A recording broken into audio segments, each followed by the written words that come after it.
Hi friends, welcome back to Arsikere Arun YouTube channel.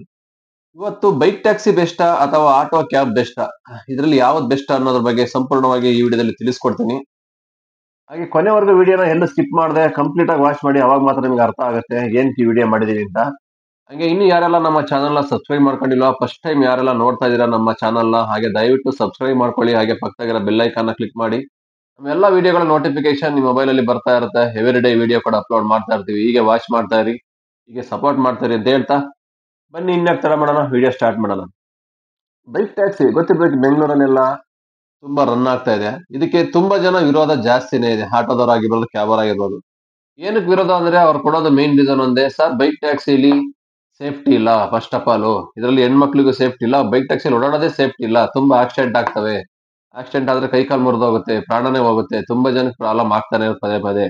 ಹಂಗಾಗಿ ಯಾರು bike taxi use ಮಾಡಬೇಡಿ, ಆದಷ್ಟು ಆಟೋದಲ್ಲಿ ಕ್ಯಾಬ್ ಅನ್ನೇ ಯೂಸ್ ಮಾಡಿ ಅಂತ ತುಂಬಾ ಜನ ಇದನ್ನೇ ಹೇಳ್ತಾ ಇರ್ತಾರೆ. ಆಟೋ ಡ್ರೈವರ್ಸ್ ಸೋಷಿಯಲ್ ಮೀಡಿಯಾದಲ್ಲಿ ಪದೇ ಪದೇ ವಿಡಿಯೋ ಮಾಡಿದಾಗ, ಕೋರ್ಟಲ್ಲೂ ಅಷ್ಟೇನೆ ಅಡ್ವೊಕೇಟ್ಗಳು, ಜಡ್ಜ್ ಸಾಹೇಬರಿಗೆ ಮೈನ್ ರೀಸನ್ ಕೊಡೋದು ಇದೇನೆ, ಬೈಕ್ ಅಲ್ಲಿ ಅದೇ ತರ ಸೇಫ್ಟಿ ಇಲ್ಲ ಓಡಾಡೋದು ಕಸ್ಟಮರ್ಗಳಿಗೆ. ಹಂಗಾಗಿ ಏನಕ್ಕೆ ಇದು ಬೈಕ್ ಟ್ಯಾಕ್ಸಿನ ಬ್ಯಾನ್ ಮಾಡಬೇಕು, ಇದು ಸರಿ ಇಲ್ಲ, ಇದು ಇಲ್ಲಿಗಲ್ ಅಂತ ಪದೇ ಪದೇ ಇದನ್ನೇ ಹೇಳಿ ಇದು ನಮ್ಮ ಕರ್ನಾಟಕದಲ್ಲಿ ಬೈಕ್ ಟ್ಯಾಕ್ಸಿಗೆ ಪರ್ಮಿಷನ್ ಇನ್ನು ಕೊಡಕ್ ಬಿಡ್ತಾ ಇಲ್ಲ. ಹಂಗಾಗಿ ಕೇಸ್ ಇನ್ನೂ ಕಂಟಿನ್ಯೂ ಆಗ್ತಾನೆ ಇದೆ. ಇದ್ರಲ್ಲಿ ಯಾವ್ದು ಸೇಫ್ ಯಾವ್ದು ಬೆಸ್ಟ್ ಅನ್ನೋದ್ರ ಬಗ್ಗೆ ಹೇಳಕ್ ಬಂದ್ರೆ, ನಿಜವಾಗ್ಲೂ ಯಾವ್ದು ಸೇಫ್ ಇಲ್ಲ ಜೀವನದಲ್ಲಿ, ಗೊತ್ತಿರ್ಬೇಕಲ್ಲ. ಇವತ್ತಿದ್ದ ಮನುಷ್ಯ ನಾಳೆ ಇರಲ್ಲ. ಹಾಗಾಗಿ ಬೈಕ್ ಆದ್ರೇನು, ಆಟೋ ಆದ್ರೇನು, ಕಾರು, ಬೈಕ್, ಫ್ಲೈಟ್ ಎಲ್ಲ ಆಕ್ಸಿಡೆಂಟ್ ಆಗ್ತವೆ. ಸಾವು ಅನ್ನೋದ್ ಬಂದ್ರೆ ಎಲ್ಲಾರು ಸತ್ತೇ ಸಾಯ್ತಾರೆ, ಯಾರು ಅದನ್ನ ತಪ್ಸಕ್ ಯಾರ ಕೈಯಿಂದನೂ ಆಗಲ್ಲ. ಆ ತಾಳದಲ್ಲಿ ಅಡಿಗೆ ಕೂತ್ಕೊಂಡ್ರು ಕೂಡ ಅವ್ನ ಟೈಮ್ ಬಂದಾಗ ಹೋಗ್ಲೇಬೇಕು. ಹಂಗಾಗಿ ಬೈಕಲ್ಲೇ ಸಾಯ್ತಾರೆ, ಕಾರಲ್ಲೇ ಸಾಯ್ತಾರೆ ಅಂತ ಹೇಳೋದು ತಪ್ಪು.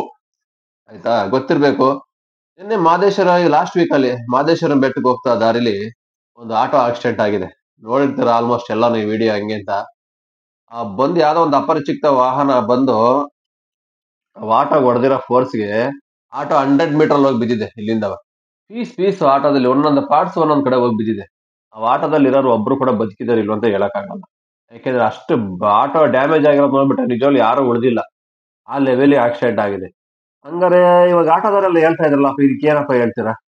Auto safe, cab safe, bike taxi safe ಇಲ್ಲ ಅಂತ. ಆ, ಇವಾಗ ನಿಮ್ಮ ಆಟೋ ಆಕ್ಸಿಡೆಂಟ್ ಆಗಿ ಎಷ್ಟು ಜನ ಹೋದ್ರು? ಬೈಕ್ ಅಲ್ಲಿ ಏನೋ ಆಕ್ಸಿಡೆಂಟ್ ಆದ್ರೂ ಒಬ್ರು ಇಬ್ರು ಹೋಗ್ಬಿಡ್ಬೋದು, ಬಟ್ ಆಟೋ ಕ್ಯಾಬ್ ಆದ್ರೆ 4 ರಿಂದ 5 ಜನ ಹೊರಟೋಯ್ತಾರೆ ಒಂದೇ ಸಾರಿ. ಇದಕ್ಕೆ ಏನ್ ಆನ್ಸರ್ ಕೊಡ್ತೀರಾ ಹೇಳಿ? ಸಾವನ್ನ ಯಾರು ತಪ್ಸಕ್ಕಾಗಲ್ಲ. ಬಸ್ಟ್ ನೀವ್ ಹೇಳ್ತಿರೋದು, ನಿಮ್ಮ ಇಂಟೆನ್ಷನ್ ಒಂದೇನೆ, ಬೈಕ್ ಟ್ಯಾಕ್ಸಿ ಬ್ಯಾನ್ ಮಾಡ್ಬೇಕು. ಅದೊಂದು ರೀಸನ್ ಇಟ್ಕೊಂಡು ನೀವು ಸುಮ್ನೆ ಬೈಕ್ ಟ್ಯಾಕ್ಸಿಗೆ ಏನೇನೋ ಕಾರಣಗಳು ಕೊಡ್ತೀರಾ. ಬೈಕ್ ಟ್ಯಾಕ್ಸಿ ಸೇವೆ ಸರಿ ಇಲ್ಲ, ಇದನ್ನ ಸ್ಟಾಪ್ ಮಾಡ್ಬೇಕು, ಸೇಫ್ಟಿ ಇಲ್ಲ ಅಂತ. ಮೊನ್ನೆ ಒಂದು ಕಾರ್ ಒಂದು ಆಕ್ಸಿಡೆಂಟ್ ಆಯ್ತು, ಗೊತ್ತಿರ್ಬೇಕು, ಚನ್ನರಾಯಪಟ್ಟಣದ ಹಾಸನ್ ಹೈವೇಲಿ. ಫಾರ್ಚುನರ್ ಕಾರ್, ಅದು ಬ್ರ್ಯಾಂಡ್. ಅದು ಟಾಟಾ ಎಸಿ ಗುದ್ದಿರೋ ಫೋರ್ಸ್ಗೆ ಟಾಟಾ ಎಸಿ ಬಾಡಿನೇ ಕಟ್ ಆಗಿ ಉಷ್ಣರ ಬಿದ್ದಿದೆ, ಫ್ರಂಟ್ ಒಂದು ಇಂಜಿನ್ ಒಂದ್ ಕಡೆ ಬಿದ್ದಿದೆ. ಆ ಕಾರ್ ಅಂತೂ ಫಾರ್ಚುನರ್ 3 ಪಲ್ಟಿಯಾಗಿ ಬಿದ್ದೋಗಿದೆ. ಅಷ್ಟು ಬಿದ್ದು ಹೋದ್ರು ಆ ಕಾರಲ್ಲಿ ಒಂದು ಕೂಡ ಏರ್ ಬ್ಯಾಗ್ ಓಪನ್ ಆಗಿಲ್ಲ. ನಿಜವಲ್ಲ, ಅದ್ರಾಗೂ ಕೂಡ ಇರೋರು ಯಾರು ಉಳಿದಿಲ್ಲ ಅಂತ ಅನ್ಸುತ್ತೆ. ಆ ರೇಂಜ್ಗೆ ಇದಾಗಿದೆ ಎಲ್ಲ. ಹಂಗಾಗಿ ಇವತ್ತು ಯಾವುದ್ರಲ್ಲೂ ಕೂಡ ಮನುಷ್ಯ ಸೇಫ್ ಇಲ್ಲ. ಒಂದು ಜರ್ನಿ ಮಾಡ್ತಾ ಇದಾರೆ ಅಂದ್ರೆ ಇವತ್ತು ಹೊರಗಡೆ ಹೋದವರು ಮನೆಗೆ ಬರ್ತಾರೆ ಅಂತ ಹೇಳಕ್ ಆಗಲ್ಲ. ಹಂಗಾಗಿ ಇದು ಕರೆಕ್ಟ್ ಇದೆ, ಅದು ಕರೆಕ್ಟ್ ಇದೆ ಅಂತ ಜಡ್ಜ್ ಮಾಡಕ್ಕೆ ನಾವ್ ಯಾರು ಅಲ್ಲ, ಆಯ್ತಾ. ಹಂಗಂತ ಎದುರ್ಕೊಂಡು ಬೈಕಲ್ಲಿ ಓಡಾಡ್ದಂಗೆ ಆಗ್ಲಿ, ಕಾರಲ್ಲಿ ಓಡಾಡ್ದಂಗೆ ಆಗ್ಲಿ, ಆಟೋದಲ್ಲಿ ಓಡಾಡ್ದಂಗೆ ಯಾರು ಇರಕ್ ಆಗಲ್ಲ, ಆಯ್ತಾ. ಸಮಯಕ್ಕೆ ತಕ್ಕಂತೆ ಏನ್ ಬೇಕು, ಆಟೋ ಆದ್ರೂ ಯೂಸ್ ಮಾಡ್ಬೇಕು, ಕ್ಯಾಬ್ ಆದ್ರೂ ಯೂಸ್ ಮಾಡ್ಬೇಕು, ಬೈಕ್ ಆದ್ರೂ ಯೂಸ್ ಮಾಡ್ಲೇಬೇಕು. ಹಂಗಾಗಿ ಜನಗೆ ಯಾವ್ದು ಬೇಕೋ ಅದನ್ನ ಸೆಲೆಕ್ಟ್ ಮಾಡ್ತಾರೆ, ಅವ್ರ ಟೈಮಿಗೆ ತಕ್ಕಂತೆ ಸಿಚುವೇಶನ್ಗೆ ಯೂಸ್ ಮಾಡ್ಕೊಂತಾರೆ.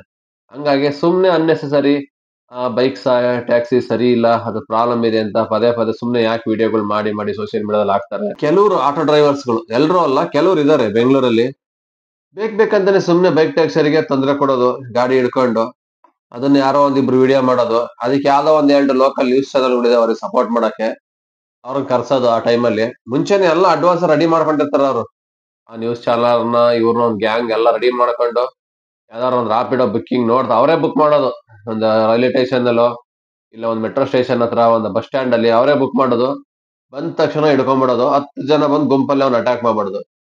ಅವಾಗ ಏನಾಗತ್ತೆ, ಅವನಿಗೆ ಭಯ ಆಗ್ಬಿಡುತ್ತೆ, ಏನ್ ಮಾಡ್ಬೇಕು ಅನ್ನೋದೇ ಗೊತ್ತಾಗಲ್ಲ. ಒಬ್ಬನೇ ಇರ್ತಾನಲ್ವಾ, ಇವ್ರು 10 ಜನ ಇರ್ತಾರೆ. ಅಂತ ಟೈಮಲ್ಲಿ ಅವ್ನು ಏನು ಮಾತಾಡಕ್ಕೂ ಆಗಲ್ಲ, ಅವಾಜ್ ಹಾಕಕ್ಕೂ ಆಗಲ್ಲ, ಏನು ಮಾಡಕ್ಕಾಗಲ್ಲ. ಅಂತ ಟೈಮಲ್ಲಿ ಫುಲ್ ಇವ್ರದ್ದು ಏನು ದೌರ್ಜನ್ಯ ದರ್ಪ ನೋಡ್ಬೇಕು, ಫುಲ್ ಅವಾಜ್ಗಳು ಅವನಿಗೆ. ನಾವು ಎಷ್ಟೋ ವಿಡಿಯೋಗಳು ನೋಡಿದೀವಿ ಸೋಷಿಯಲ್ ಮೀಡಿಯಾದಲ್ಲಿ. ಬೈಕ್ ಟ್ಯಾಕ್ಸಿ ಅವ್ರ ಮೇಲೆ ಎಷ್ಟು ದೌರ್ಜನ್ಯ ಮಾಡಿದ್ದಾರೆ, ಆಟೋದವ್ರು ಅಂತ ಹೊಡೆಯೋದು, ಗಾಡಿ ಕಿತ್ಕೊಳೋದು, ಮೊಬೈಲ್ ಕಿತ್ಕೊಳೋದು. ಹಿಂಗ್ ಬಾಯಿ ಬಂದಂಗೆ ಬೈಯೋದು ಅವ್ರಿಗೆ. ಏನೋ ಇವ್ರ ಮನೆ ಕೆಲಸ ಆಳು, ಇವರೇ ಅನ್ನ ಹಾಕಿ ಸಾಕ್ತಿದಾರೆ ಅವ್ರಿಗೆ. ಹುಟ್ಟಿದಾಗಿಂದ ಇವರೇ ಸಾಕಿದಾರೆ ಅನ್ನೋ ಲೆವೆಲ್ಗೆ ಮಾತಾಡ್ತಾರ ಅವ್ರನ್ನ, ಬೈಕ್ ಟ್ಯಾಕ್ಸಿ ಅವ್ರನ್ನ. ಅಲ್ಲೆಲ್ಲ ಕಳ್ತನ ಮಾಡೋರ್ನ, ಕೊಲೆ ಮಾಡೋರ್ನ ಹಿಡಿದ್ಬಿಟ್ಟು ಜೈಲಿಗೆ ಹಾಕಕ್ ಆಗಲ್ಲ ಇವ್ರ ಕೈಯಲ್ಲಿ. ನಿಯತ್ತ ದುಡ್ಕಣವ್ರನ್ನ ಹೋಗಿ ಹಿಡ್ದು ಅಟ್ಯಾಕ್ ಮಾಡೋದು. ಇವೆಲ್ಲ ಇದು ಒಂದ್ ಜೀವನನ ಇವ್ರದು? ನಿಯತ್ತ ಸಂಪಾದನೆ ಮಾಡ್ರಯ್ಯ, ನ್ಯಾಯವಾಗಿ ದುಡೀರಿ, ಒಳ್ಳೆ ಕೆಲ್ಸಗಳು ಮಾಡಿ, ಸೋಷಿಯಲ್ ಮೀಡಿಯಾದಲ್ಲಿ ಹಾಕಿ, ನಿಮಗೂ ಪ್ರಶಂಸೆ ಬರುತ್ತೆ, ಜನ ಸಪೋರ್ಟ್ ಮಾಡ್ತಾರೆ. ಅದ್ ಬಿಟ್ಬಿಟ್ಟು ಸುಮ್ನೆ ಇದು ಅಮಾಯಕ ಹುಡುಗರು, ಅದ್ರಲ್ಲೂ ಹಿಂದಿಯವ್ರು ಸಿಕ್ಬಿಟ್ರಂತ ಮುಗ್ದೋಯ್ತು. ಪಾಪ ಅವರಿಗೆ ಲ್ಯಾಂಗ್ವೇಜ್ ಬರಲ್ಲ ಕನ್ನಡ, ಎಲ್ಲಿಂದನೋ ಬಂದಿರ್ತಾರೆ ಇಲ್ಲಿಗೆ ಜೀವನ ಮಾಡೋಣ ಅಂತ. ಹಿಡ್ಕೊಂಬಿಟ್ಟು ಏನ್ ಅವ್ರನ್ನ ಟಾರ್ಚರ್ ಕೊಟ್ಟಿದ್ದೆ, ಬಾಯಿ ಬಂದಂಗ್ ಬೈದಿದ್ದೆ. ಇನ್ನೊಂದಲ್ಲ, ಕೆಲವೊಂದು ವಿಡಿಯೋಗಳು ನೋಡಿದೀವಪ್ಪ, ಏನ್ ರೌಡಿಸಮ್ ಮಾಡಿದ್ದಾರೆ ಅಂದ್ರೆ ಹುಡುಗರ ಮೇಲೆ, ರೈಡರ್ ಮೇಲೆ. ಇವೆಲ್ಲ ಏನು ಸರಿ ಅನ್ಸುತ್ತಾ ನಿಮ್ಗೆ? ಇವಾಗಂತೂ ಯಾರು ಎದ್ರಲ್ಲ ಬಿಡಿ, ಎಲ್ಲರಿಗೂ ಧೈರ್ಯ ಬಂದ್ಬಿಡಿದೆ ಆಲ್ಮೋಸ್ಟ್. ಮುಂಚೆ ಆಗ್ತಾ ಇತ್ತು ಬೇಜಾನು, ಬೈಕ್ ಟ್ಯಾಕ್ಸಿ ಅಂದ್ರೂ ಸಾಕು ಭಯ ಬೀಳೋರು ಸ್ವಲ್ಪ ಹುಡುಗರು ಮಾಡಕ್ಕೇನೆ, ಈ ಆಟೋದವ್ರ ಟಾರ್ಚರ್ ಜಾಸ್ತಿ ಅಪ್ಪ, ನಾವು ಮಾಡಲ್ಲ ಅಂತವ. ಇವಾಗ ಏನಾಗಿದೆ, ಸ್ವಲ್ಪ ಸೋಷಿಯಲ್ ಮೀಡಿಯಾ ಡೆವಲಪ್ಮೆಂಟ್ ಆಗಿರೋದ್ರಿಂದ ಸ್ವಲ್ಪ ಏನೇ ಒಂದು ಪ್ರಾಬ್ಲಮ್ ಆದ್ರೆ ಇಮಿಡಿಯೇಟ್ ಆಗಿ ಸೋಷಿಯಲ್ ಮೀಡಿಯಾದಲ್ಲಿ ಬಂದ್ಬಿಡುತ್ತಲ್ವಾ. ಹಂಗಾಗಿ ಸ್ವಲ್ಪ ಅವರು ಹೆದರ್ತಾರೆ ಇವಾಗ, ಯಾರನ್ನಾಗಲಿ ಹಿಡಿಯಕ್ಕೆ, ಹೊಡಿಯಕ್ಕೆ, ಬೈಯಕ್ಕೆ ಮಾಡಲ್ಲ. ಯಾಕಂದ್ರೆ ಅವ್ರು ಕಂಪ್ಲೇಂಟ್ ಕೊಟ್ಟಾದ್ರೆ ಇವ್ರ ವಿರುದ್ಧ ಕೇಸ್ ಆಗ್ಬಿಡುತ್ತೆ. ಗೊತ್ತು, ಯಾವ್ದೋ ರೈಟ್ಸ್ ಇಲ್ಲ ಆಟೋದವ್ರಿಗೆ. ಗವರ್ಮೆಂಟ್ ಇಂದ ಏನ್ ಹೇಳಿ ಆರ್ಡರ್ ಮಾಡಿದ್ದಾರೆ, ಇವ್ರಿಗೆ ಆರ್ಡರ್ ಪಾಸ್ ಆಗಿದ್ಯಾ? ಈ ಬೈಕ್ ಟ್ಯಾಕ್ಸಿ ರೈಡರ್ನ ಹಿಡ್ಕೊಡ್ರಪ್ಪ, ನಮಗ್ ನೀವು ಎಷ್ಟು ಕಮಿಷನ್ ಕೊಡ್ತೀವಿ ಅಂತ ಹೇಳಿದಾರೆ ಇವ್ರಿಗೆ, ಆಟೋದವ್ರಿಗೆ? ಏನು ಇಲ್ಲ, ಎಲ್ಲ ಇವರಷ್ಟಕ್ಕೆ ಇವರೇ ಕ್ರಿಯೇಟ್ ಮಾಡ್ಕೊಂಡಿರೋದು. ಸ್ಟೇಷನ್ಗೆ ಹೋಗ್ತೀವಿ ಬರ್ರಿ, ನಮಗೆ ಸಾಹೇಬ್ರು ನಮ್ಗೆ ಹೇಳಿದ್ದಾರೆ, ಬೈಕ್ ಟ್ಯಾಕ್ಸಿ ಯಾರು ಮಾಡಾರ ಇದ್ರೆ ಇಟ್ಕೊಂಬನ್ನಿ, ಹಂಗೆ ಹಿಂಗೆ ಅಂತ ಸುಮ್ನೆ ಎದುರಿಸೋದು ಇವರೇನೆ. ಯಾರು ಹೇಳಲ್ಲ ಇವ್ರಿಗೆ. ಅವ್ರಿಗೆ ಸಾವಿರ ಕೆಲಸ ಇರ್ತವೆ. ಇವ್ರ ಕೆಲಸ ಏನಪ್ಪಾ ಅಂದ್ರೆ, ಇವ್ರಿಗೆ ಸುಮ್ನೆ ಮಾಡ್ನ ಕೆಲಸ ಇಲ್ಲ ಇವ್ರಿಗೆ. ಏನೋ ಮಧ್ಯಾಹ್ನ ಬೆಳಿಗ್ಗೆ ಸಾಯಂಕಾಲ ಸ್ವಲ್ಪ ಸಂಪಾದನೆ ಮಾಡ್ಕೊಂಡ್ಬಿಡ್ತಾರೆ, ಮಧ್ಯಾಹ್ನ ಟೈಮಲ್ಲಿ ಎಲ್ಲ ಫ್ರೀ ಆಗಿರ್ತಾರೆ, ಒಂದ್ ಗ್ಯಾಂಗ್ ಕಟ್ಕೊಂಡ್ಬಿಟ್ಟು ಫುಲ್ ಹೋಗಿ ಹಿಡ್ಕೊಳೋದು, ಬುಕ್ ಮಾಡೋದು, ಹಿಡ್ಕೊಳೋದು, ಇದೇ ಕೆಲಸ ಇವ್ರದ್ದು. ಹಂಗಾಗಿ ದಯವಿಟ್ಟು ಈ ತರ ಕೆಲಸ ಮಾಡಬೇಡಿ. ಕೆಲವ್ರು ಅಂತ ಹೇಳ್ತಾ ಇದೀನಿ, ಬೆಂಗಳೂರಲ್ಲಿ ಎಷ್ಟೋ ಜನ ಇದಾರೆ, 3 ಲಕ್ಷಕ್ಕೂ ಅಧಿಕ ಇದೆ ಆಟೋಗಳು. ಅವ್ರ ಎಲ್ಲಾರು ಎಷ್ಟೋ ಜನ 90% ಅವ್ರ ಕೆಲಸ ಅವ್ರು ಮಾಡ್ತಾ ಇರ್ತಾರೆ, ಯಾರು ಕೇಳಲ್ಲ. ಪಕ್ಕದಲ್ಲೇನೆ ಬಂದ್ ರಾಪಿಡೋ ಆಟೋ ಸ್ಟ್ಯಾಂಡ್ ಅಲ್ಲಿ ಕರ್ಕೊಂಡು ಹೋದ್ರು ಕೂಡ ಕೆಲವ್ರು ಏನು ಮಾತಾಡಲ್ಲ, ಅವ್ರ ಪಾಡಿಗೆ ಸೈಲೆಂಟ್ ಆಗಿರ್ತಾರೆ. ಯಾರೋ ಒಂದ್ ಸ್ವಲ್ಪ ಕೆಲವ್ರು ಇದಾರೆ, ಪುಂಟ್ರು ಪೋಖ್ರಿಗಳು ಗುಂಪು ಕಟ್ಕೊಂಡು ಇರ್ತಾರಲ್ಲ, ಅಂತವ್ರು ಈ ತರ ಕೆಲ್ಸಗಳು ಮಾಡೋದು, ತೊಂದರೆ ಕೊಡೋದು ಇನ್ನೊಬ್ರಿಗೆ.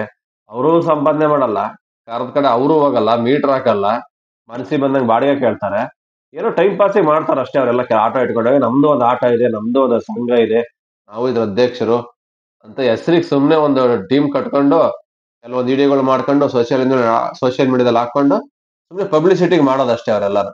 ಹಂಗಾಗಿ ಕಷ್ಟ ಬಿದ್ದು ಮಾಡೋ ಹುಡುಗರ್ನ ಹಾಳು ಮಾಡೋದು, ಇವರು ಮಾಡಲ್ಲ, ಅವ್ರಿಗೂ ಮಾಡಕ್ ಬಿಡಲ್ಲ. ಪಾಪ ಪಬ್ಲಿಕ್ ಎಷ್ಟೋ ಸರಿ ಓಡಾಡಕ್ಕೆ ವೆಹಿಕಲ್ಸ್ ವ್ಯವಸ್ಥೆನೇ ಸಿಕ್ಕಲ್ಲ. ಎಲ್ಲ ಕಡೆ ಮೆಟ್ರೋ ಇರಲ್ಲ, ಬಸ್ಗಳು ಇರಲ್ಲ, ಕರ್ದ ಕಡೆ ಇವ್ರು ಆಟೋದವರು ಬರಲ್ಲ. ಏನೋ ಅವ್ರ ಕಷ್ಟಕ್ಕೆ ಬೈಕ್ ಬುಕ್ ಮಾಡ್ಕೊಂತಾರೆ ಕಮ್ಮಿ ಅಮೌಂಟ್ ಅಂತವ, ಅದನ್ನು ಮಾಡಕ್ ಬಿಡಲ್ಲ ಇವರು, ಸುಮ್ನೆ ತೊಂದರೆ ಕೊಡೋದು.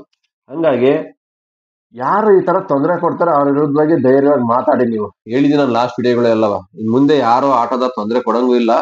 ತೊಂದರೆ ಕೊಟ್ರೆ ನೀವು ಧೈರ್ಯವಾಗಿ ಫೇಸ್ ಮಾಡ್ಬೋದು, ನಿಮ್ಮ ಹತ್ರನು ಮೊಬೈಲ್ ಇರುತ್ತೆ. ಅವ್ರು ಏನಂತಾರೆ ಡೈರೆಕ್ಟ್ ಆಗಿ ವಿಡಿಯೋ ಮಾಡ್ಕೊಳ್ಳಿ, ವಿಡಿಯೋ ಮಾಡ್ಬೇಡಿ ಅಂತ ಹೇಳಕ್ ಯಾರಿಗೂ ರೈಟ್ಸ್ ಇಲ್ಲ. ಇವತ್ತು ಮುಂಚೆ ಎಲ್ಲ ಅಲ್ಲಿ ಇಲ್ಲಿ ವಿಡಿಯೋ ಮಾಡಬಾರ್ದಿತ್ತು, ಪ್ರತಿಯೊಂದು ಪ್ಲೇಸ್ ಅಲ್ಲೂ ವಿಡಿಯೋ ಮಾಡಬಹುದು, ಆಯ್ತಾ? ಒಂದು ಲೇಡೀಸ್ ಫೇಸ್ ಮಾತ್ರ ತೋರ್ಸಂಗಿಲ್ಲ ಡೈರೆಕ್ಟ್ ಆಗಿ, ಅಷ್ಟ್ಬಿಟ್ರೆ ಸೋಷಿಯಲ್ ಮೀಡಿಯಾದಲ್ಲಿ. ಇನ್ನು ಯಾವುದೇ ಪ್ಲೇಸ್ ಹೋಗಿ, ಒಂದು ಪೊಲೀಸ್ ಸ್ಟೇಷನ್ ಅಲ್ಲಿ ಕೂಡ ಇವಾಗ ವಿಡಿಯೋ ಮಾಡಬಹುದು ಅಂತ ಒಂದು ಪರ್ಮಿಷನ್ ಇದೆ. ಅದ್ರ ಅಲ್ಲಿ ಪಬ್ಲಿಕ್ ಅಲ್ಲಿ ನಿಮ್ಗೆ ಏನಾದ್ರು ತೊಂದರೆ ಆಗ್ತಿದೆ ಖಂಡಿತ ಅದನ್ನ ವಿಡಿಯೋ ಮಾಡ್ಕೊಳ್ಳಿ, ಡೈರೆಕ್ಟ್ ಆಗಿ ಹೋಗಿ ಪೊಲೀಸ್ ಸ್ಟೇಷನ್ ಕಂಪ್ಲೇಂಟ್ ಕೊಡಿ, ನಿಜವಾಗ್ಲೂ ಅವ್ರ ವಿರುದ್ಧ ಕೇಸ್ ಆಗುತ್ತೆ. ಹಂಗಾಗಿ ಈಗ ಆಲ್ಮೋಸ್ಟ್ ಕಡಿಮೆ ಆಗಿದ್ದಾರೆ, ಗೊತ್ತಿರ್ಬೇಕು. ಇವಾಗ ಎಲ್ಲೋ ಯಾವ್ದೋ ಸೋಷಿಯಲ್ ಮೀಡಿಯಾದಲ್ಲಿ ಬರ್ತಾ ಇಲ್ಲ ರಾಪಿಡೋದು, ಎಲ್ಲೋ ರೇರು, ತಿಂಗಳಿಗೆ ಒಂದು ಬರುತ್ತೆ ಯಾವ್ದೋ ಒಂದು ಸಣ್ಣ ಪುಟ್ಟದು, ಯಾರೋ ಕುಡಿದ್ಬಿಟ್ಟು ಗಲಾಟೆ ಮಾಡೋದು ಅಷ್ಟೇ ರೈಡರ್ಸ್ ಗಳ ಮೇಲೆ. ಈಗ ಮುಂಚೆ ವರ್ಷ ಇವಾಗ ಯಾವ ದೊಡ್ಡ ಗಲಾಟೆ ಆಗ್ತಾ ಇಲ್ಲ, ಅವ್ರಿಗೂ ಗೊತ್ತಾಗ್ಬಿಟ್ಟಿದೆ, ಕೇಸ್ ನಡೀತಾ ಇದೆ. ಹಿಂಗಾಗಿ ನಾವೇನಾದ್ರು ತೊಂದರೆ ಕೊಡೋಕೋರ್ ಮತ್ತೆ ಸುಮ್ನೆ ನಮಗೆ ಪ್ರಾಬ್ಲಮ್ ಆಗುತ್ತಿದ್ದು. ಹೀಗಾಗಿ ಯಾಕೆ ಬೇಡ, ಏನ್ ಬರುತ್ತೆ ರಿಸಲ್ಟ್ ಕೋರ್ಟ್ ಅಲ್ಲಿ ಆಮೇಲೆ ನೋಡ್ಕೊಂಡು ಮಾತಾಡೋಣ ಅಂತ ಅವರು ಸುಮ್ಮನೆ ಇದ್ದಾರೆ. ಬಟ್ ಕೋರ್ಟ್ ಅಲ್ಲಿ ಇದಂತೂ ಸದ್ಯಕ್ಕಂತೂ ಕ್ಲಿಯರ್ ಆಗಲ್ಲ ಈ ಮ್ಯಾಟ್ರು, ಇನ್ನೂ ವರ್ಷಗಳ ಗಂಟೆ ಎಳಿತಾ ಇರುತ್ತೆ. ಈಗ ಎಷ್ಟು ಡಿಸೆಂಬರ್ 9ಕ್ಕೆ ಹೋಗಿದೆ, ನೆಕ್ಸ್ಟ್ ಅದು ಆದ್ಮೇಲೆ ನೆಕ್ಸ್ಟ್ ಜನವರಿ, ಹಿಂಗ್ ಹೋಗ್ಬಿಡುತ್ತೆ, ಮತ್ತೆ ಒಂದ್ ತಿಂಗಳು ಪೋಸ್ಟ್ಪೋನ್ ಆಗುತ್ತೆ. ನೋಡೋಣ ಎಲ್ಲಿ ಗಂಟ ಹೋಗುತ್ತೆ, ಅಲ್ಲಿ ಗಂಟ ವೆಯ್ಟ್ ಮಾಡೋಣ. ಅಲ್ಲಿ ಗಂಟ ಡ್ಯೂಟಿ ಕೂಡ ಎಲ್ಲರೂ ಮಾಡ್ತಾ ಇರಿ, ಯಾರಿಗೂ ಎದುರ್ಕೊಂಡು ಇರಕ್ ಹೋಗ್ಬೇಡಿ. ಸುಮ್ನೆ ಯಾರೋ ಏನೋ ಅಂತಾರೆ, ಏನೋ ಮಾಡ್ಬಿಡ್ತಾರೆ ಅಂತ ಭಯ ಬಿದ್ದು ಸುಮ್ನೆ ನೀವ್ ಯಾಕೆ ಮನೆ ಹತ್ರ ಸಣ್ಣ ಬೇರೆ ಕೆಲಸ ಮಾಡ್ಕೊಂಡು ಹೋದ್ರೆ ಆಗಲ್ಲ. ಇವಾಗ ಈ ಡೆಲಿವರಿ ಫೀಲ್ಡ್ ಮಾಡಿರೋರು ಮತ್ತೆ ಕಂಪ್ನಿಲಿ ಹೋಗಿ ಮಾಡ್ತೀವಿ ಅಂದ್ರೆ ನಿಜವಾಗ್ಲೂ ಮಾಡಕ್ ಆಗಲ್ಲ ಕೆಲ್ಸನ, ಗೊತ್ತಿರ್ಬೇಕು ಎಲ್ಲಾರ್ಗು. ಇದೊಂಥರ ಫ್ರೀಡಮ್ ಆಗಿ ಕೆಲಸ ಮಾಡಿರ್ತಾರೆ ಎಲ್ಲವ, ಏನಂತ ಟೆನ್ಷನ್ ಇರಲ್ಲ, ಯಾರ್ದು ಭಯ ಇಲ್ಲ, ಇಷ್ಟೇ ಮಾಡು ಅಷ್ಟೇ ಮಾಡು ಅಂತವ. ಈಗ ನೀವು ಸಡನ್ ಅಂತ ಮತ್ತೆ ಈ ಕೆಲಸ ಬಿಟ್ಟು ಕಂಪ್ನಿಗೆ ಹೋಗ್ತೀರಾ ಅಂದ್ರೆ ಅವ್ರು ಕೂಡ 10-15 ಸಾವಿರಕ್ಕೆ ಅವ್ರು ಹೇಳ್ದಂಗೆ 10 ಅವರ್ 8 ಅವರ್ ಕೆಲಸ ಮಾಡಕ್ಕೆ ಖಂಡಿತ ಆಗಲ್ಲ. ಸುಮ್ನೆ ಒಂದ್ ವಾರ ಮಾಡ್ತೀರಾ ಮತ್ತೆ ಬಿಟ್ಟು ಬರ್ತೀರಾ. ಇಲ್ಲೂ ಮಾಡಕ್ಕಾಗಲ್ಲ, ಅಲ್ಲೂ ಮಾಡಕ್ಕಾಗಲ್ಲ. ಹಂಗೆ ಮೈಂಡ್ ಡಿಸ್ಟರ್ಬ್ ಆಗ್ಬಿಡುತ್ತೆ. ಹಂಗಾಗಿ ಯಾರ್ದು ಏನು ತಲೆ ಕೆಡಿಸ್ಕೋಬೇಡಿ. ನೀವು ಧೈರ್ಯವಾಗಿ ನೀವು ರಾಪಿಡೋ, ಬೈಕ್ ಟ್ಯಾಕ್ಸಿ ಮಾಡ್ತಾ ಇರಿ. ಯಾರಾದ್ರೂ ತೊಂದರೆ ಕೊಟ್ರೆ ಲೈವ್ ಆಗಿ ವಿಡಿಯೋ ಮಾಡ್ಕೊಳ್ಳಿ. ಅದೇನಿದೆ ಸೋಷಿಯಲ್ ಮೀಡಿಯಾದಲ್ಲಿ ಹಾಕಿ. ಇಲ್ಲ ಹಿಂಗೇನು ಹೊಡೆಯಕ್ ಬಂದ್ರ ಡೈರೆಕ್ಟ್ ಹೋಗಿ ಕಂಪ್ಲೇಂಟ್ ಕೊಟ್ಬಿಡಿ. ಅವ್ರ ವಿರುದ್ಧ ಅವ್ರ ಆಟೋ ನಂಬರ್ ತಗೊಳ್ಳಿ. ಅವ್ರದ್ದು ಏನಿರುತ್ತೆ ಫೇಸ್ ವಿಡಿಯೋ ತಗೊಳ್ಳಿ. ಕಂಪ್ಲೇಂಟ್ ಕೊಟ್ರೆ ಖಂಡಿತ ಅದ್ರ ಆಕ್ಷನ್ ತಗೊಂತಾರೆ ಪೊಲೀಸ್ನವರು. ಯಾಕಂದ್ರೆ ಗೊತ್ತಿರ್ಬೇಕು, ಕೋರ್ಟ್ ಇಂದನೂ ಕೂಡ ಆದೇಶ ಆಗಿದೆ. ಯಾರಿಗೆ ರೈಡರ್ಸ್ ಗಳಿಗೆ ಹಿಡಿದು ಅಟ್ಯಾಕ್ ಮಾಡಂಗಿಲ್ಲ, ಆಟೋ ಡ್ರೈವರ್ಸ್ ಅಲ್ಲಿ ಯಾರೇ ಆಗಿರ್ಬೋದು ಅಂತ ಕೂಡ ಹೇಳಿದ್ದಾರೆ. ಇವಾಗ ಏನು 18 ಸ್ಟೇಟ್ ಅಲ್ಲಿ ರನ್ನಿಂಗ್ ಇದೆ. ಕರ್ನಾಟಕದಲ್ಲಿ ನಮ್ಮ ಬೆಂಗಳೂರಲ್ಲಿ ಮಾತ್ರ ಇವಾಗ ಪರ್ಮಿಷನ್ಗೆ ಇಷ್ಟು ಲಾಂಗ್ ಗ್ಯಾಪ್ ಹೋಗ್ತಾ ಇರೋದು. ಬಿಕಾಸ್ ಇದಕ್ಕೆಲ್ಲ ಕಾರಣ ಗೊತ್ತಿರ್ಬೋದು, ಕ್ಯಾಬ್ ಡ್ರೈವರ್ಸ್, ಆಟೋ ಡ್ರೈವರ್ಸ್ ಕೂಡ ತುಂಬಾ ಪ್ರಾಬ್ಲಮ್ ಮಾಡ್ತಿದ್ದಾರೆ ಅಂತ. ಕೇಸ್ ಹಿಂಗೆ ಪೋಸ್ಟ್ ಪೋನ್ ಆಗ್ತಾನೆ ಇದೆ ಮುಂದೆ. ಅದ್ ಬಿಟ್ರೆ ಗೊತ್ತು, ಇನ್ನ ಕ್ಯಾಬ್ ಅಲ್ಲಿ ಏನ್ ಪ್ರಾಬ್ಲಮ್ ಆಗಲ್ಲ, ಕ್ಯಾಬ್ ಅಲ್ಲಿ ಏನ್ ಸೇಫ್ ಇದೆಯಾ? ಇಲ್ಲ. ಮೊನ್ನೆ ಒಂದು ಇಶ್ಯೂ ಕೂಡ ಆಗಿದೆ ಬೆಂಗಳೂರಲ್ಲಿ, ಗೊತ್ತಿರ್ಬೇಕು. ರಾಪಿಡೋ ಕ್ಯಾಬ್ ಡ್ರೈವರ್ ಯಾರೋ ಒಂದ್ ಲೇಡಿ ಮೇಲೆ ಏನೋ ಸ್ವಲ್ಪ ರಾಂಗ್ ಆಗಿ ಬಿಹೇವ್ ಮಾಡಿದಾನೆ ಅಂತ ಒಂದು ನ್ಯೂಸ್ ಕೂಡ ಬಂತು. ಸೋಲ್ದೇವನಹಳ್ಳಿ ಅಲ್ಲಿಂದ ಎಲ್ಲೋ ಯಲಹಂಕಕ್ಕೆ ಹೋಗೋ ಡ್ರಾಪ್ ಅಲ್ಲಿ ಇದು ಕೂಡ ಪ್ರಾಬ್ಲಮ್ ಆಯ್ತು. ಅದಿನ್ನೂ ಕಂಪ್ಲೀಟ್ ಇನ್ಫಾರ್ಮೇಶನ್ ಕೂಡ ಸಿಕ್ಕಿಲ್ಲ ನನಗೆ. ಅದೇನಾಯ್ತು ಅಂತ ಸಿಕ್ಕಿದ್ರೆ ವಿಡಿಯೋ ಖಂಡಿತ ಅದ್ರ ಬಗ್ಗೆ ಕೂಡ ಅಪ್ಡೇಟ್ ಕೊಡ್ತೀನಿ. ಹಿಂಗಾಗಿ ಸ್ವಲ್ಪ ಗೊತ್ತಿದೆ ಅದನ್ನ ಇನ್ಫಾರ್ಮೇಶನ್ ಅಷ್ಟೇ, ಈ ತರ ಪ್ರಾಬ್ಲಮ್ ಆಗಿದೆ ಅಂತ. ಯಾರ್ಯಾರು ಗೊತ್ತಿದ್ರೆ ಖಂಡಿತ ಆ ವಿಡಿಯೋ ಕೂಡ ಶೇರ್ ಮಾಡಿ. ನಾನು ಕೂಡ ಅದ್ರ ಬಗ್ಗೆ ಮಾತಾಡ್ತೀನಿ. ಹಿಂಗೆ ಯಾವುದೇ ಸೇಫ್ ಇಲ್ಲ ಇವತ್ತು. ಎಷ್ಟೋ ಆಟೋಗಳಲ್ಲೂ ಕೂಡ ಗಲಾಟೆ ಆಗಿದಾವೆ, ಕ್ಯಾಬ್ ಅಲ್ಲೂ ಕೂಡ ಒಂದು ಸಣ್ಣ ಪುಟ್ಟ ಇನ್ಸಿಡೆಂಟ್ ಆಗ್ತವೆ. ಹಂಗಂತ ಅವಕ್ಕೆಲ್ಲ ಹೋಲಿಸ್ಕೊಂಡ್ರೆ ಬೈಕೇ ಸೇಫ್ಟಿ, ನಿಜವಾಗ್ಲೂ ಬೈಕೇ ಬೆಸ್ಟ್ ಅನ್ಬೇಕು. ನಿಮ್ಗೆ ಯಾರಿಗೋ ಲೇಡೀಸ್ಗೆ ಆಗ್ಬಾರ್ದು, ಬೈಕ್ ರೈಡರ್ಸ್ ಯಾರಿಗೂ ತೊಂದರೆ ಕೊಡಲ್ಲ. ಯಾಕೆಂದ್ರೆ ಪಬ್ಲಿಕ್ ಅಲ್ಲಿ ಕರ್ಕೊಂಡು ಹೋಗ್ತಾ ಇರ್ತಾರೆ. ಹಂಗಾಗಿ ನಿಮ್ಗೆ ಏನೇನೋ ಒಂಚೂರು ಸಣ್ಣ ಒಂದು ಮಾತು ಬೈಬೋದು. ಏನಾದ್ರು ನಿಮ್ಗೆ ಮೇಲೆ ಏನಾದ್ರು ಅಟ್ಯಾಕ್ ಮಾಡಕ್ ಬಂದ್ರು ಪಬ್ಲಿಕ್ಸ್ ಇರ್ತಾರೆ, ಇಮಿಡಿಯೇಟ್ ಆಗಿ ಸಪೋರ್ಟ್ ಮಾಡ್ತಾರೆ. ಬೈಕ್ ಟ್ಯಾಕ್ಸಿಲಿ ಹೋಗೋ ಯಾವ್ದೇ ಒಂದು ಲೇಡೀಸ್ ಆಗ್ಬೋದು, ಜೆಂಟ್ಸ್ ಆಗ್ಬೋದು. ಬಟ್ ಕಾರಲ್ಲಿ, ಆಟೋದಲ್ಲಿ ಹಂಗ್ ಮಾಡಕ್ ಆಗಲ್ಲ. ಇನ್ ಕೇಸ್ ನೀವು ಕಾರ್ ಒಳಗಡೆ ಇದ್ರೆ ಹೊರಗಡೆ ಏನು ಕಾಣಿಸಲ್ಲ, ಒಳಗಡೆ ಯಾರಿದ್ದಾರೆ ಅನ್ನೋದು. ನಿಮ್ಗೆ ಏನಾದ್ರು ಒಂದು ಹೆಚ್ಚು ಕಮ್ಮಿ ಆಯ್ತದ್ರ ಒಳಗಡೆ ಮುಗೀತು. ತುಂಬಾ ಆಗಿದೆ, ಕೆಲವೊಂದ್ರಲ್ಲಿ ಕೊಲೆನೇ ಆಗಿದೆ. ಲಾಸ್ಟ್ ಇಯರ್ ಎಲ್ಲ ಗೊತ್ತಿರ್ಬೇಕು, ಕೆಲವೊಂದೊಂದು ಕೊಲೆನೇ ಆಗೋಗಿದಾವೆ ಕ್ಯಾಬ್ ಬುಕ್ ಮಾಡ್ಕೊಂಡು ಈ ತರ ಎಲ್ಲ ಹೋಗಿ. ಹಂಗಾಗಿ ನಿಜವಾಗ್ಲೂ ಅವಕ್ಕೆಲ್ಲ ಹೋಲಿಸ್ಕೊಂಡ್ರೆ ಬೈಕ್ ಟ್ಯಾಕ್ಸಿನೇ ಬೆಸ್ಟ್ ಅಂತ ಹೇಳ್ಬೋದು ನಮ್ ಪ್ರಕಾರ. ಏನೋ ಸಣ್ಣ ಪುಟ್ಟ ಇನ್ಸಿಡೆಂಟ್ ಆಗ್ಬೋದು, ಅದೆಲ್ಲದ್ರಲ್ಲೂ ಆಗುತ್ತೆ, ಬೈಕಲ್ಲಿ ಆಗುತ್ತೆ ಅಂತ ಹೇಳಕ್ ಆಗಲ್ಲ. Car, auto, cab, bus, flight, train ಎಲ್ಲವರಲ್ಲೂ ಆಗ್ತವೆ ಆಕ್ಸಿಡೆಂಟ್. ಹಂಗಂತ ಬೈಕಲ್ಲೇ ಆಗುತ್ತೆ ಅಂತ ನಾವು ಪರ್ಟಿಕ್ಯುಲರ್ ಆಗಿ ಅದನ್ನೇ ಮೆನ್ಷನ್ ಮಾಡಿ ಹೇಳಕ್ ಆಗಲ್ಲ. ಹಾಗಾಗಿ ಅದೊಂದು ಬಿಟ್ರೆ ಸೇಫ್ ಅಂಡ್ ಸೆಕ್ಯೂರ್ ಅಂತ ಬಂದ್ರೆ ನಿಜವಾಗ್ಲೂ ಬೈಕೇ ಬೆಸ್ಟ್ ನಮ್ ಪ್ರಕಾರ ಹೇಳ್ತೀನಿ. ಅಮೌಂಟು ಕೂಡ ಕಮ್ಮಿ, ಬೇಗ ಕೂಡ ಡ್ರಾಪ್ ಅಂಡ್ ಪಿಕಪ್ ರೀಚ್ ಆಗ್ತೀರಾ. ನಿಮ್ ಕೆಲ್ಸನೂ ಅಷ್ಟೇ ಫಾಸ್ಟ್ ಆಗಿ ಆಗುತ್ತೆ. ಹಂಗೆ ಯಾವ್ದೇ ತರ ಟೆನ್ಷನ್ ಇಲ್ಲ. ಹಂಗಾಗಿ ಟ್ರಾಫಿಕ್ ಅಲ್ಲಿ ಒದ್ದಾಡ್ತಕ್ಕಂಥ ಸಮಸ್ಯೆನೂ ಕೂಡ ಇರಲ್ಲ. ಹಿಂಗಾಗಿ ತುಂಬಾ ಎಲ್ಲಕ್ಕಿಂತ ಬೆಸ್ಟ್ ಟ್ಯಾಕ್ಸಿ ಇಂದ ಟ್ರಾವೆಲಿಂಗ್ ಅಂದ್ರೆ ಅದು ಬೈಕ್ ಟ್ಯಾಕ್ಸಿ ಅಂತಾನೆ ಹೇಳ್ತೀವಿ ನಮ್ ಪ್ರಕಾರ. ರಾಪಿಡ್ ಆಗ್ಬೋದು, ಓಲಾ ಆಗ್ಬೋದು, ಊಬರ್ ಆಗ್ಬೋದು. ಇವ್ ಬಿಟ್ರೆ ನೆಕ್ಸ್ಟ್ ಜನಕ್ಕೆ ಆಟೋ ಕ್ಯಾಬ್. ಕೆಲವರು ಆಟೋ ಕ್ಯಾಬ್ ಅನ್ನು ಬುಕ್ ಮಾಡ್ತಾರೆ, ಕೆಲವರು ಅಫಿಷಿಯಲ್ಸ್ ಇರ್ತಾರೆ, ಬಿಸಿಲಲ್ಲಿ ಟ್ರಾಫಿಕ್ ಅಲ್ಲಿ ಹೋಗಕ್ ಆಗಲ್ಲ ಅಂತ ಆಟೋ ಕ್ಯಾಬ್ ಬುಕ್ ಮಾಡ್ತಾರೆ. ಅದು ಅವ್ರವ್ರ ಚಾಯ್ಸ್, ಅದು ಯಾರು ಏನು ಮಾಡಕ್ ಆಗಲ್ಲ, ಆಯ್ತಾ. ಯಾರಿಗ್ ಏನ್ ಇಷ್ಟನೋ ಅದ್ ಬುಕ್ ಮಾಡ್ಕೊಂತಾರೆ. ಹಂಗಾಗಿ ದುಡ್ಡಿರೋರು ಕ್ಯಾಬ್, ಆಟೋ ಬುಕ್ ಮಾಡ್ತಾರೆ. ಸ್ವಲ್ಪ ದುಡ್ಡು ಕಮ್ಮಿ ಇರೋರು, ಕಷ್ಟದಲ್ಲಿರೋರು, ಅನ್ನೋರು ಏನ್ ಮಾಡ್ತಾರೆ, middle class family bike choose ಮಾಡ್ತಾರೆ. ಹಾಗೆ ನೀವು ಅದರಲ್ಲೇ ಹೋಗಿ ಇದ್ರಲ್ಲಿ ಹೋಗಿ ಅಂತ ಯಾರು ಹೇಳಕ್ ಚಾನ್ಸ್ ಇಲ್ಲ. ಅದು ಆಟೋದರ್ ಆಗ್ಬೋದು, ಕ್ಯಾಬರ್ ಆಗ್ಬೋದು, in case public, in case Rapido ರೈಡರ್ಗಳು ಕೂಡ ಯಾವ್ದು ಅಷ್ಟೇನೆ. ನೀವು ಇದನ್ನೇ ಬುಕ್ ಮಾಡ್ಕೊಂಡು ಹೋಗಿ, ಅದನ್ನೇ ಬುಕ್ ಮಾಡ್ಕೊಂಡು ಹೋಗಿ ಅಂತ ಹೇಳೋ ರೈಟ್ಸ್ ಯಾರಿಗೂ ಇಲ್ಲ. ಅದು ಕಸ್ಟಮರ್ಗೆ ಬೇಕು, ಅದು ಯಾವ್ದು ಬೇಕು ಅಂತ ಅವರೇ ಚೂಸ್ ಮಾಡೋದು. ಹಂಗಾಗಿ ಯಾರಿಗೇನು ಟೆನ್ಷನ್ ಇಲ್ಲ, ಆರಾಮಾಗಿ ಎಲ್ಲರೂ ಡ್ಯೂಟಿ ಮಾಡ್ಬೋದು. ಇನ್ಕೆ ಬೇಜಾನ್ ಆರ್ಡರ್ ಬರುತ್ತೆ, ರಾಪಿಡೋಗೆ, ಆಟೋಕ್ಕೂ ಬರುತ್ತೆ, ಕ್ಯಾಬ್ಗೂ ಬರುತ್ತೆ. ಬಟ್ ಅವ್ರು ತಗೊಳಲ್ಲ. ಪಿಕಪ್ ದೂರ ಇರುತ್ತೆ ಒಂದ್ ರೀಸನ್. ಇನ್ನೊಂದ್ ಏನಪ್ಪಾ ಅಂದ್ರೆ ಕೆಲವು ಕಡೆ ಹೋದ್ರೆ ರಿಟರ್ನ್ ಆರ್ಡರ್ ಬರಲ್ಲ ಅಂತ ಒಂದು ಟ್ರಾಫಿಕ್ ಸಮಸ್ಯೆ ಇರುತ್ತೆ. ಈ ತರ ಅನೇಕ ರೀಸನ್ ಕೊಡ್ತಾರ ಅವ್ರು. ಹಂಗಾಗಿ ಅಂತ ಕಡೆ ಎಲ್ಲ ಹೋಗಲ್ಲ. ಅವ್ರಿಗೆ ಬೇಕಾಗಿರೋ ಕಡೆನೇ ಆರ್ಡರ್ ಬರ್ಬೇಕು ಅಂದ್ರೆ ಇಲ್ಲಿಂದ ಬರುತ್ತೆ ಹೇಳಿ, ಅವರೇ ಬುಕ್ ಮಾಡ್ಕೊಂಡು ಹೋಗ್ಬೇಕು ಅಷ್ಟೇನೆ, ಅವ್ರಿಗೆ ಬೇಕಾಗಿರೋ ಕಡೆ ಆರ್ಡರ್. ಹಂಗಾಗಿ ಕಸ್ಟಮರ್ ಎಲ್ಲಿಗ್ ಬೇಕೋ ಅಲ್ಲಿಗೆ ಹೋದ್ರೆ ಇವ್ರಿಗೂ ಕೂಡ ಅರ್ನಿಂಗ್ಸ್ ಆಗುತ್ತೆ, ಚೆನ್ನಾಗಿ ಒಳ್ಳೆ ಸಂಪಾದನೆ ಮಾಡ್ಬೋದು. ಅದ್ ಬಿಟ್ಬಿಟ್ಟು ನಮ್ಗೆ ಇಂಥ ಕಡೆಗೆ ಆರ್ಡರ್ ಬೇಕಂತ ಕುತ್ಕೊಂಡು ಸುಮ್ನೆ ಪದೇ ಪದೇ ಬೈಕ್ ಟ್ಯಾಕ್ಸಿ ತೊಂದರೆ ಕೊಟ್ಕೊಂಡ್ರೆ ಇವರು ಸಂಪಾದನೆ ಮಾಡಲ್ಲ, ಬೈಕ್ ಟ್ಯಾಕ್ಸಿ ಸಂಪಾದನೆ ಮಾಡೋರ್ಗೆ ಅವ್ರನ್ನೂ ಬಿಡಲ್ಲ. ಹಾಗಾಗಿ ಇದೊಂದು ಟಾರ್ಚರ್ ಇಂದ ಬೆಂಗಳೂರಲ್ಲಿ ಸ್ವಲ್ಪ ರೈಡರ್ಸ್ ಕೂಡ ಕಮ್ಮಿ ಆಗಿದ್ದಾರೆ, ಬೈಕ್ ಟ್ಯಾಕ್ಸಿ ಮಾಡೋರು. ಪದೇ ಪದೇ ಇವ್ರ ಹತ್ರ ಯಾಕಪ್ಪ ಕಿರಿಕ್ ಅಂತ ಎಲ್ಲ ಹುಡುಗರು ಬೇರೆ ಬೇರೆ ಡೆಲಿವರಿ ಕಡೆ ಹೋಗ್ಬಿಟ್ಟಿದ್ದಾರೆ. ಸ್ವಿಗ್ಗಿ, ಝೊಮ್ಯಾಟೊ, ಪೋರ್ಟರ್, ಅಂಕಲ್ ಡೆಲಿವರಿ, ಹಿಂಗಾಗಿ ಹಿಂಗೆ ಇನ್ನು ತುಂಬಾ ಬಂದಿದಾವೆ ಇವಾಗ ಡೆಲಿವರಿ ಆಪ್. ಕಾಂಪಿಟೇಷನ್ ಕೂಡ ಜಾಸ್ತಿ ಆಗಿದೆ. ರೈಡರ್ ಎಷ್ಟು ಹೆಚ್ಚು ಜಾಸ್ತಿ ಆದಂಗೆ ಡೆಲಿವರಿ ಆಪ್ಗಳು ಕೂಡ ಬೆಂಗಳೂರಲ್ಲಿ ಜಾಸ್ತಿ ಆಗ್ತಾನೆ ಇದಾವೆ ಎವ್ರಿ ಡೇ. ಹಂಗಾಗಿ ಎಲ್ಲರಿಗೂ ಗೊತ್ತಿರಬೇಕು, ಎಲ್ಲ ಈ ದೀಪಾವಳಿ ಕಳೆದ್ಮೇಲೆ ಕೂಡ ಆರ್ಡರ್ ತುಂಬಾ ಅಂದ್ರೆ ತುಂಬಾ ಡೌನ್ ಆಗ್ಬಿಟ್ಟಿದೆ ಎಲ್ಲಾ ಆಪ್ ಅಲ್ಲೂ ಕೂಡ. ಬರೀ ರಾಪಿಡೋ ಒಂದೇ ಅಂತ ಅಲ್ಲ, case Rapido, Porter, uncle, Swiggy, Zomato ಹೆಂಗೆ ಅಂತ ಗೊತ್ತಿಲ್ಲ. ಅದ್ರ ಬಗ್ಗೆ ಇನ್ನೂ ಇನ್ಫಾರ್ಮೇಶನ್ ಬಂದಿಲ್ಲ.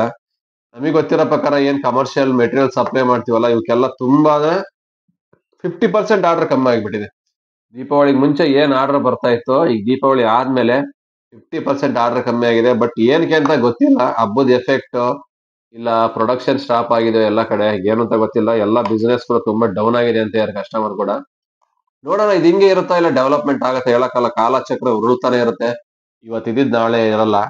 ಹಂಗಾಗಿ ಎಲ್ಲ ಚೇಂಜಸ್ ಆಗ್ತಾ ಇರುತ್ತೆ. ಹುಡುಗರು ಕೂಡ ಅಷ್ಟೇ, ಮುಂಚೆ ತರ ಇವಾಗೆಲ್ಲ ಜಾಸ್ತಿ ಆಗಿದ್ದಾರೆ ಡೆಲಿವರಿ ಫೀಲ್ಡ್ಗೆ.